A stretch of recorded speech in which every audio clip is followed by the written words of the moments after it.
we're not afraid to ask the really difficult, tough questions here in the Ready Room. Do you have a shipper name? This week in the Ready Room, Dr. Culber himself, Wilson Cruz, joins me for a chat, and we go behind the scenes with Star Trek Discovery's incredible VR wall. Don't go anywhere.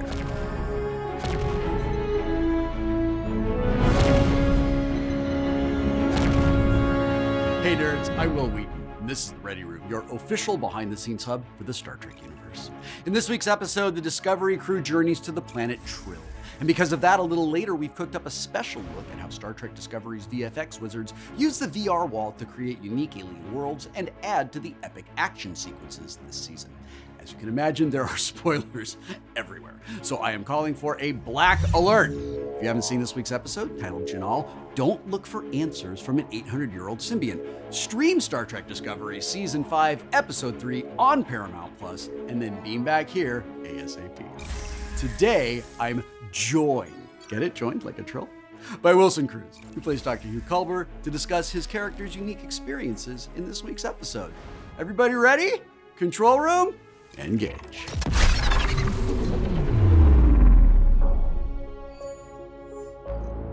Hello, Wilson. Welcome back to the Ready Room. Hello, Will Wheaton. Thank you so much for having me. I want to talk immediately about you playing Janal this week.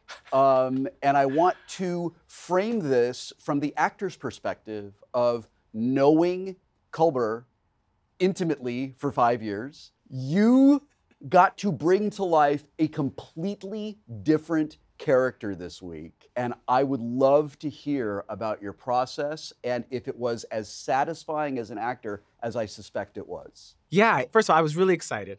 I was extremely excited when I read the episode, and then I went into a cold sweat.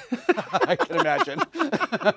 Now that everybody's seen it, I will let you know that in my head, yes, I had like a Jack Palance in City Slickers. Oh my God, I completely see that for now. him. I didn't see it at the time, but I completely see it retroactively. Yeah, of course. You know, like this person who was clearly there, having a great time, being in the world again, but also knew that he had a mission. He wanted to put them through some tests. So the combination of those things. And I wanted to make sure that he was distinct from Culber in his voice, in the way that he carried himself. I've missed this. The simple pleasure of gazing at the stars. I didn't really let anybody in on what I was gonna do until we shot that scene. It was actually the very first scene I shot of Janal was when we first see him take over Culber's body. But I just remember seeing Soneqa's face and David's face after doing a couple of takes and thinking, yeah, I got them.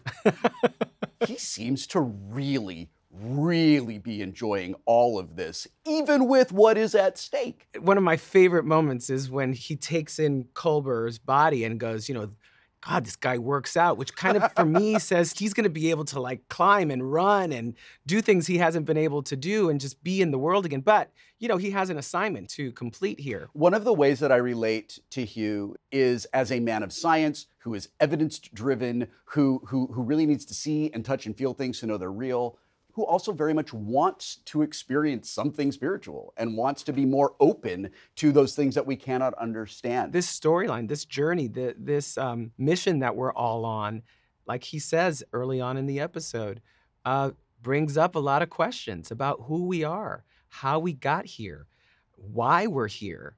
You know, and as a man of science, how okay is he with not knowing any of that? And I think this experience forces him to face those questions. That's one of those things I have always felt Star Trek does very well, is it gives us characters who are willing to face things that maybe we don't want to face as humans in the real world, but we're inspired by the characters we love and we think, okay, maybe I'll give it a try. Maybe I'll be open to something that I haven't really been open to before. And I've seen that change happen in Hugh over 5 years. Yeah. I'm gonna massively shift gears and, Okay. and let's move into some technical filmmaking experience. We have talked, every season we talk about the VR wall. Every season we talk about how that has opened up new avenues for storytelling and has allowed all of you and the cast in Strange New Worlds to be in environments that we could only have dreamed of being in when I was working on Next Generation. We have a package behind the scenes that just sort of shows everybody at home really what it looks like to bring all that together. Is there anything you want to say about working in there this year and working in there particularly in this environment? All I can really say is what a gift it is as an actor to not have to imagine all of the circumstances and the surroundings that we're in, to be able to actually touch actual objects, to see the planet that we're supposed to imagine. It allows you to really throw yourself into that scene, and it's just been a gift, really. All right, control room, I would love you to roll this clip.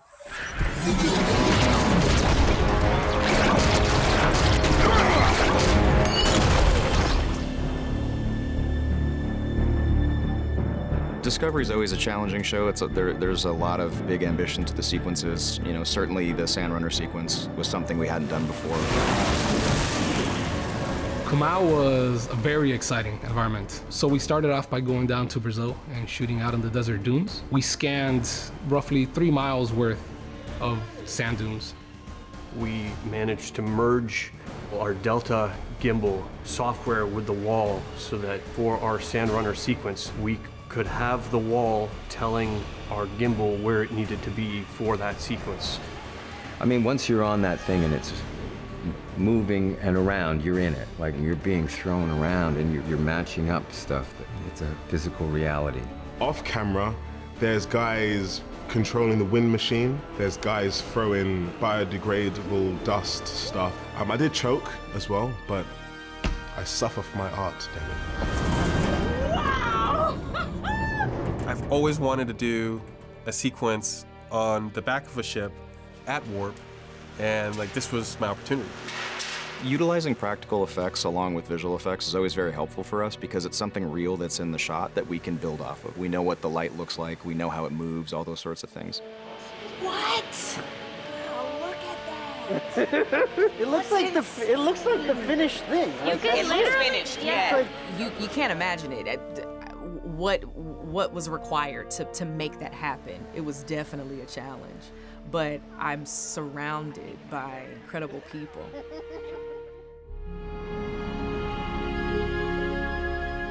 In episode 3 this season, we actually return to planet Trill. We actually get out into the canyons. We were tasked with creating the Etranach that is a massive creature that's very threatening that we don't see. I just remember at one point they were like, just look high, and then they were like, no, higher. And I was like, oh, okay, so it's it's that big. We managed to come up with a sequence of shots where we would have practical explosions and bursts of water and puddles as though these big, massive creatures are racing through the practical environment so that it ties our massive, invisible creature into this practical world.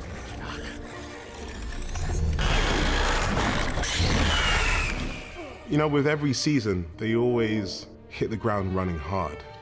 And I love the level of ambition on the show. You know, we just keep making it happen. And then you just go, how is this a job? You know what I mean?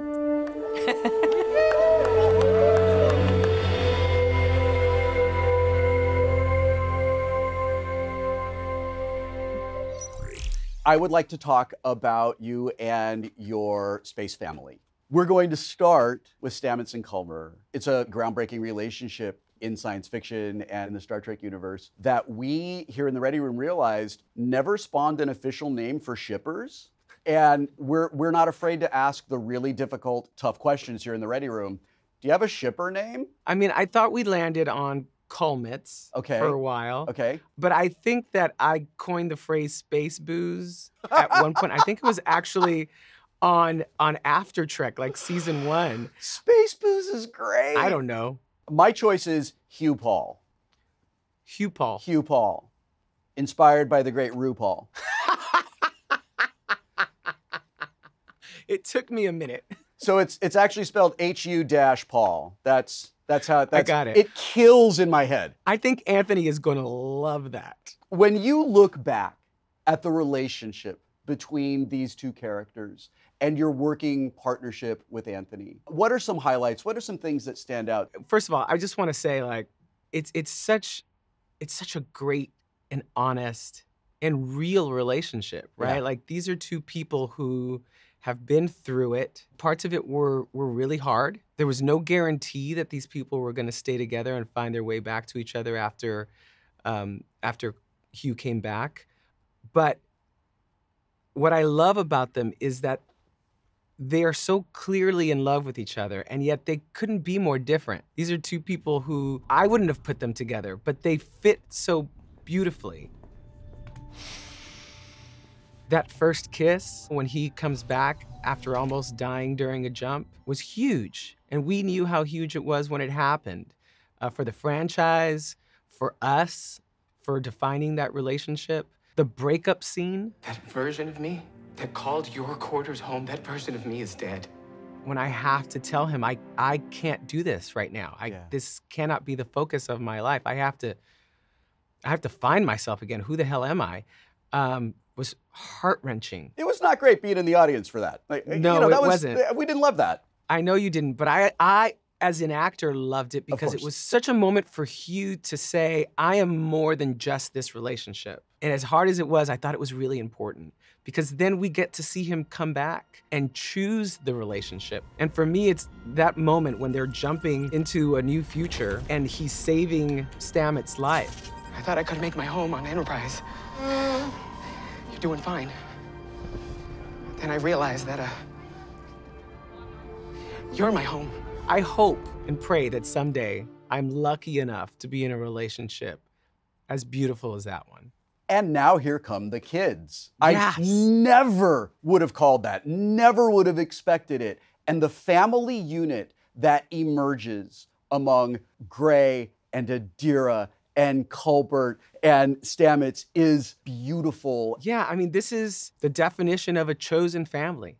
You know, we chose to be parental units to them, and they chose us to be mentors and parents to them. There's such power in that. We have a surprise for you. We have an exclusive clip from next week's episode, which features Adira and Gray. We're gonna show it to you, and we're gonna show it to the kids at home. Check it out.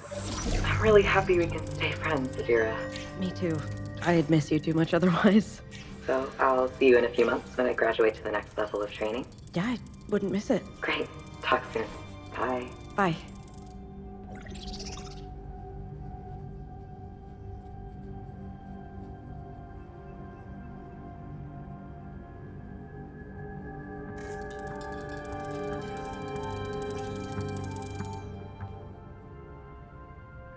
They're so good. They're so good. Right? They're so good. I literally feel like a parent. Yeah. I just got hit with this unbelievably sad reality. This is the last time I will have you in the ready room. Our 5-year mission is now sort of drawing to a close. What do you hope people take away from this?